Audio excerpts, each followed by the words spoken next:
વડોદરાના કોંગ્રેસ કોર્પોરેટર આશિષ જોશીની દારૂના કેસમાં ધરપકડ થયા બાદ રાજકારણ ગરમાયું છે.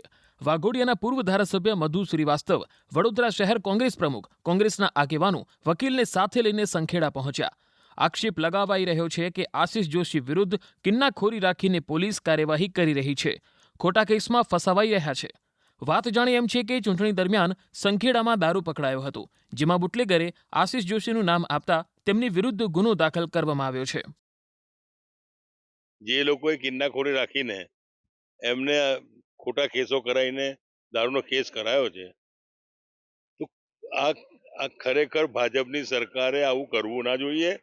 ભાજપની સરકારમાં 30 વર્ષ રહીને મેં જોયું છે કે જ્યારે કોઈ બી આપણા ઉપર ચડતું હોય તો એને અંદર કરવાના ધંધા કરતા હોય.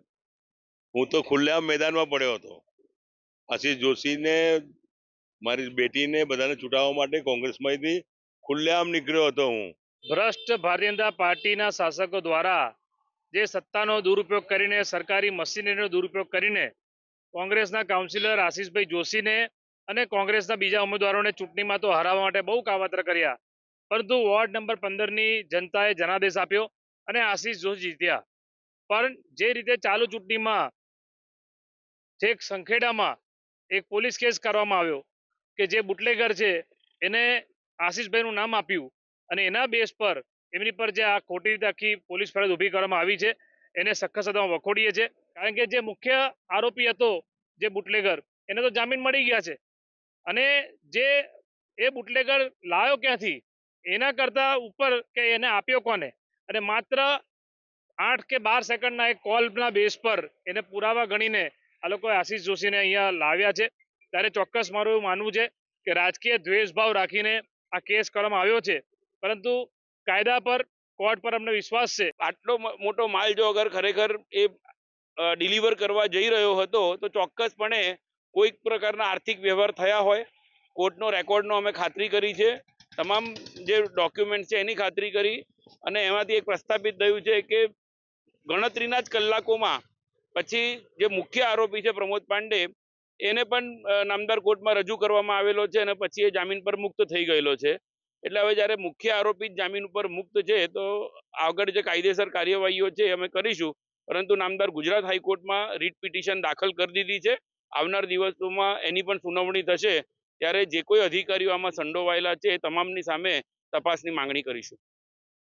વડોદરાના કોંગ્રેસ કોર્પોરેટર આશિષ જોશીની દારૂના કેસમાં ધરપકડ થયા બાદ રાજકારણ ગરમાયું છે.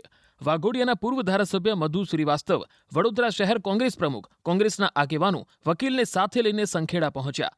આક્ષેપ લગાવાઈ રહ્યો છે કે આશિષ જોશી વિરુદ્ધ કિન્નાખોરી રાખીને પોલીસ કાર્યવાહી કરી રહી છે, ખોટા કેસમાં ફસાવાઈ રહ્યા છે.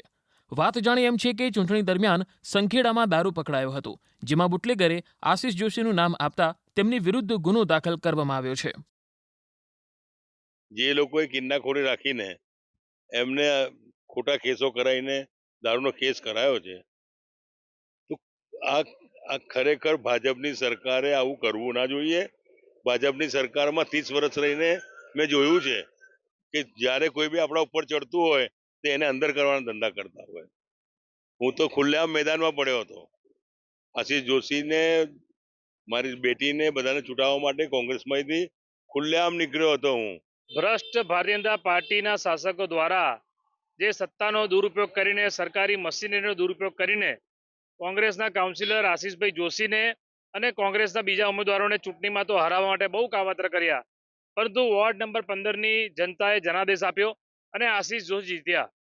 પણ જે રીતે ચાલુ ચૂંટણીમાં છેક સંખેડામાં એક પોલીસ કેસ કરવામાં આવ્યો કે જે બુટલેગર છે એને આશિષભાઈનું નામ આપ્યું અને એના બેઝ પર એમની પર જે આ ખોટી રીતે આખી પોલીસ ફરિયાદ ઊભી કરવામાં આવી છે એને સખત સજામાં વખોડીએ છીએ. કારણ કે જે મુખ્ય આરોપી હતો જે બુટલેગર, એને તો જામીન મળી ગયા છે અને જે એ બુટલેગર લાવ્યો ક્યાંથી એના કરતા ઉપર કે એને આપ્યો કોને, અને માત્ર 8 કે 12 સેકન્ડના એક કોલના બેઝ પર એને પુરાવા ગણીને આ લોકોએ આશિષ જોશીને અહીંયા લાવ્યા છે.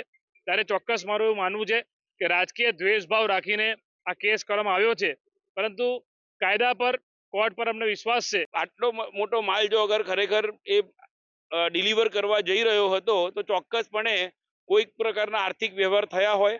કોર્ટનો રેકોર્ડનો અમે ખાતરી કરી છે, તમામ જે ડોક્યુમેન્ટ છે એની ખાતરી કરી, અને એમાંથી એક પ્રસ્થાપિત થયું છે કે ગણતરીના જ કલાકોમાં પછી જે મુખ્ય આરોપી છે પ્રમોદ પાંડે એને પણ નામદાર કોર્ટમાં રજૂ કરવામાં આવેલો છે અને પછી એ જામીન પર મુક્ત થઈ ગયેલો છે.